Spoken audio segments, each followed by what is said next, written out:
On May 5, 2026, the World Health Organization received an urgent alert from the Democratic Republic of the Congo. Not about a disease they recognized immediately. The initial report described a high mortality outbreak of unknown illness. People were dying. The cause was unclear. 9 days later, laboratory confirmation came back: Ebola. 12 days after that, on May 17, 2026, the WHO Director General made a determination that most people alive today have only heard about in textbooks. He declared a public health emergency of international concern, the 17th Ebola outbreak in the Democratic Republic of the Congo since the virus was first identified there in 1976. As of the end of May 2026, over 1,000 suspected cases had been reported, more than 200 deaths. The outbreak had already crossed an international border. Cases had been confirmed in Uganda, including in Kampala, a capital city of over 3 million people. Only 7% of contacts were being successfully traced, and 4 healthcare workers had died within 4 days at a single hospital. The numbers alone are alarming, but numbers without biology tell you almost nothing, because the real question is not how many people have died. The real question is how. What does this virus actually do inside a human body, step by step, hour by hour, system by system? And why, despite 50 years of knowing this pathogen exists, we still have no specific treatment that guarantees survival? Today, BodyCode decodes Ebola completely. Not the headline version, the biology.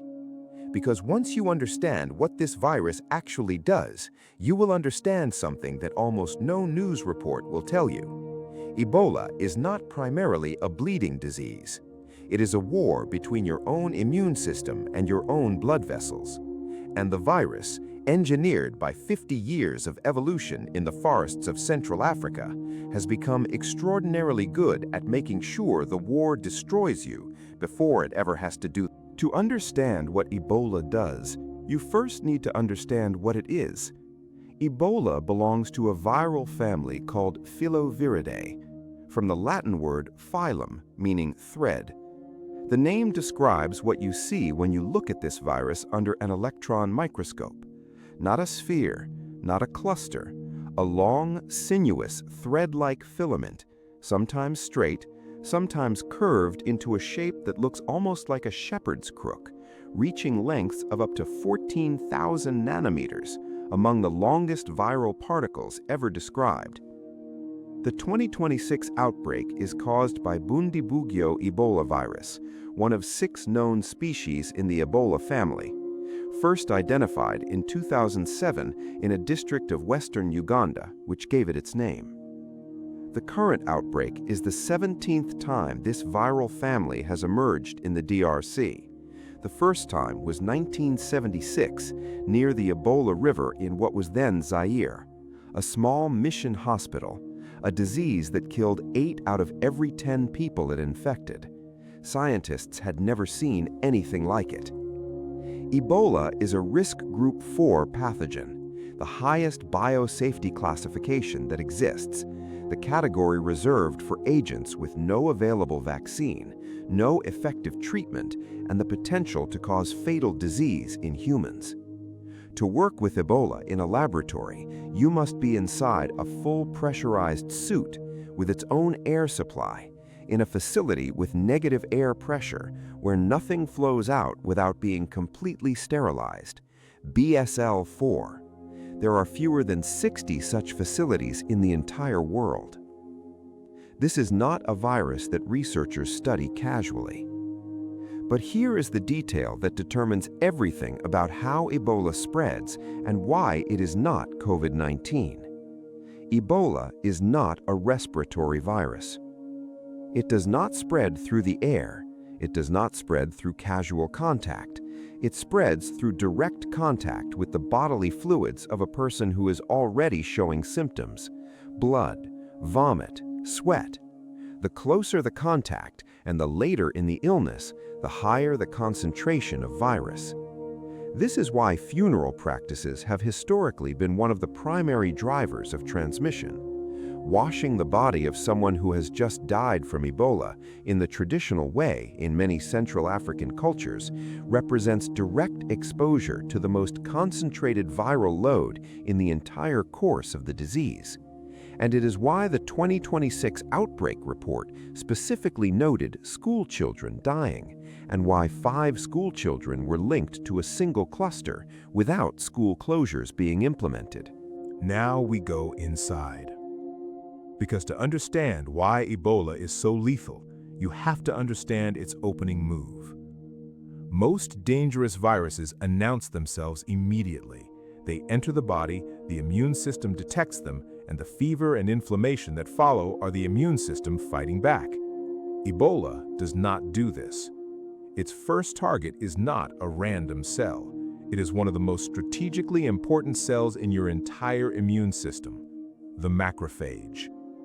Macrophages are your first responders. When a pathogen enters your body, macrophages are supposed to engulf it, break it apart, display pieces of it to the rest of the immune system, and sound the alarm. Ebola enters macrophages, and instead of being destroyed, it replicates inside them. The macrophage becomes a factory, producing thousands of new viral particles. Then it does something that makes this catastrophic. It travels.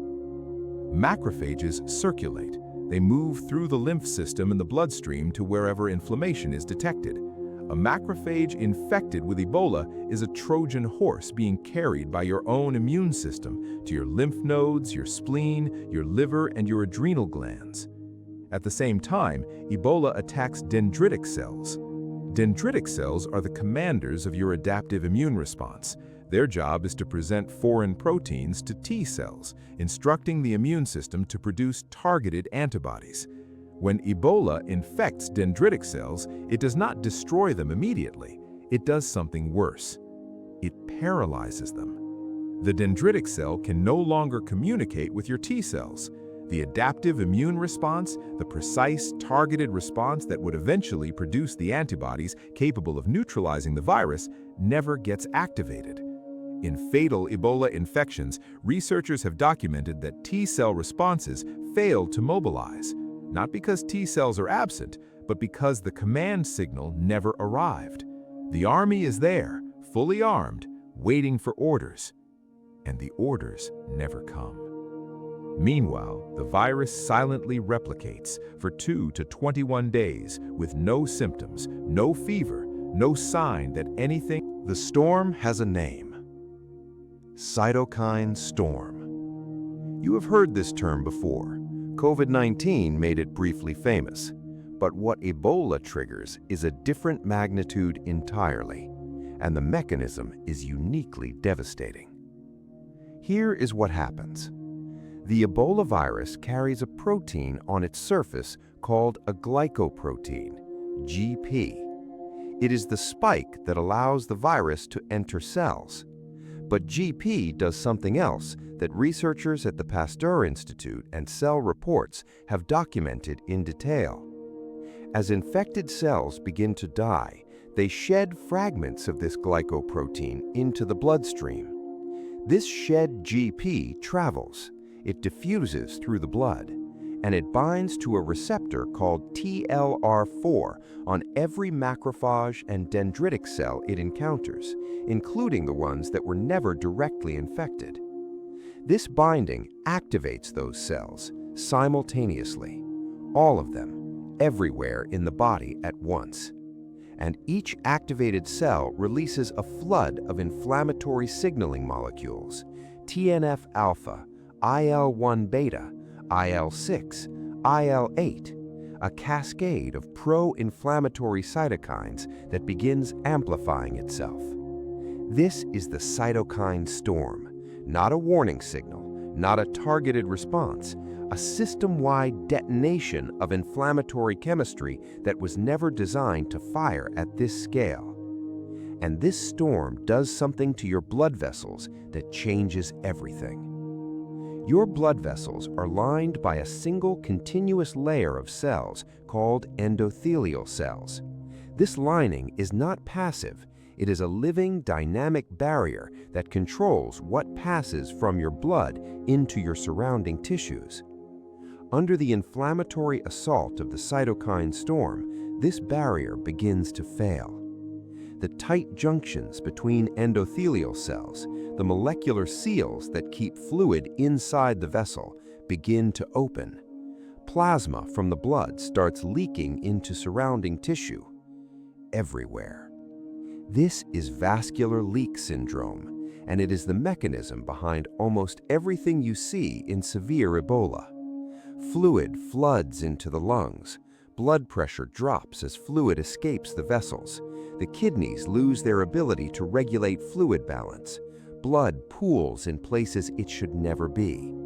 The hemorrhage you see in severe Ebola cases, the bleeding from eyes, from gums, from injection sites, is not the primary cause of death.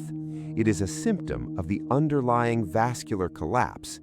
The blood vessels themselves. Now, we add the third layer of the attack, the coagulation system. Your blood has an emergency repair mechanism. When a vessel is damaged, platelets rush to the site, form a clot, and seal the breach. Under normal circumstances, this system is precise, local, controlled. Ebola destroys this precision. The cytokine storm and the widespread endothelial damage signal the coagulation system to activate, not locally, but everywhere simultaneously. Tiny clots begin forming throughout the capillary network, in the liver, in the kidneys, in the lungs, in the spleen. This is called disseminated intravascular coagulation, DIC. And here is the catastrophic paradox. As the coagulation system fires throughout the body, it rapidly consumes all available clotting factors. The body has a finite supply, and when those factors are exhausted, the coagulation system fails completely.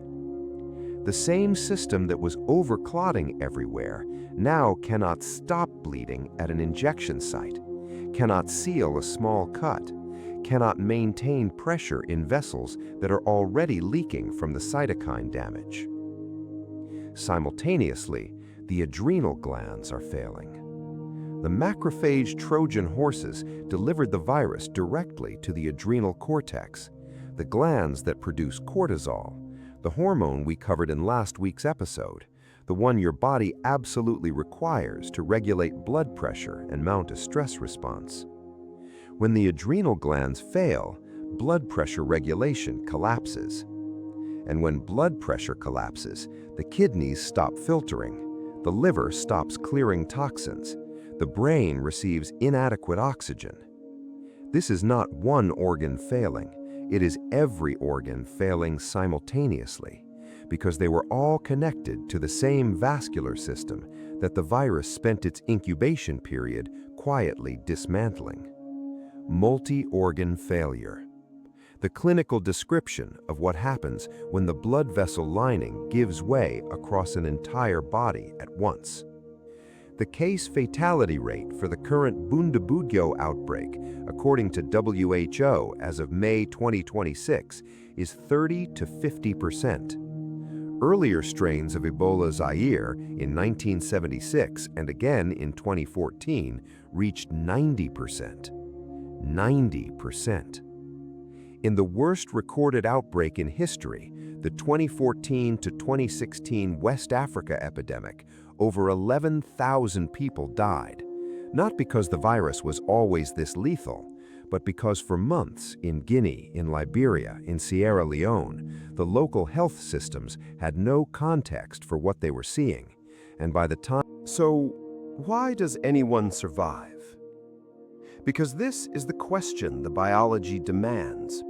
If the virus disarms the immune system, triggers a system-wide inflammatory detonation, destroys the vascular barrier, and crashes the coagulation system, why does it not kill everyone? The answer comes from a 2021 study published in the journal MBO. Researchers studying Bundibugyo virus specifically the exact strain causing the 2026 outbreak, found that survival was associated with one thing above all others: speed. Survivors showed early activation of adaptive immunity, meaning their T cells and B cells mounted a response before the cytokine storm reached maximum intensity. How did they do this when the virus was paralyzing the dendritic cells supposed to send the command signal? The researchers found a second factor: reduced activity of a specific immune cell type called myeloid-derived suppressor cells, MDSCs. These cells normally suppress immune activity during chronic inflammation. In fatal Ebola infections, they are highly active, adding a second layer of immune suppression on top of what the virus itself was doing.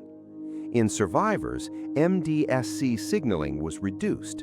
The immune system found a path around the suppression. T cells mobilized, antibodies formed, before the vascular system had collapsed completely. This is why early diagnosis matters so much, and why the 4-week detection gap in the current outbreak between the presumed first case on April 25, 2026, and laboratory confirmation on May 14, 2026, is described by WHO as critical. Every day inside that gap, the virus was spreading silently. New infections beginning their own silent incubation periods, contacts being made, funerals being held, the chain of transmission extending outward, invisible. Now, the tools that exist. There is a vaccine, RVSV-ZBOV, marketed as Ervebo. It is effective against Ebola Zaire. It was deployed in the 2018 to 2020 DRC outbreak and credited with preventing a much larger catastrophe. But the current outbreak is Bundibugyo, a different species. Ervebo does not provide direct protection against Bundibugyo virus. A second vaccine, AD26.ZBOV, combined with MVA-BN Philo, covers a broader range, but data on Bundibugyo specifically remains limited. There are 2 approved treatments, MAB114 and REGN-EB3. Both are monoclonal antibody therapies. Both were developed against Ebola Zaire. Their efficacy against Bundibugyo is being actively studied but not yet confirmed at the level of the Zaire treatments. What this means in practice is that the 2026 outbreak is occurring against the one strain of Ebola for... Let us now answer the question you came here to have answered. Honestly. Should you be worried? The honest scientific answer requires 3 separate statements. The first, Ebola is not a pandemic pathogen. Not because it is not lethal, but because its transmission mechanism makes sustained global spread structurally unlikely. It does not spread through the air. It is not contagious before symptoms appear. It requires direct contact with bodily fluids. Healthcare workers with proper protective equipment do not become infected. The biology of how it spreads is well understood and containable when the resources to contain it are present. The second, the current outbreak is serious. It is occurring in a region described by WHO as a complex epidemiological and humanitarian context. Active armed conflict in Ituri and North Kivu. Nearly 10 million people facing acute food insecurity across the affected provinces. 4 healthcare workers dead at a single hospital. Only 7% contact tracing coverage. A 4-week detection gap at the very start. These are not minor logistical complications. They are the conditions that allow an outbreak to become something larger.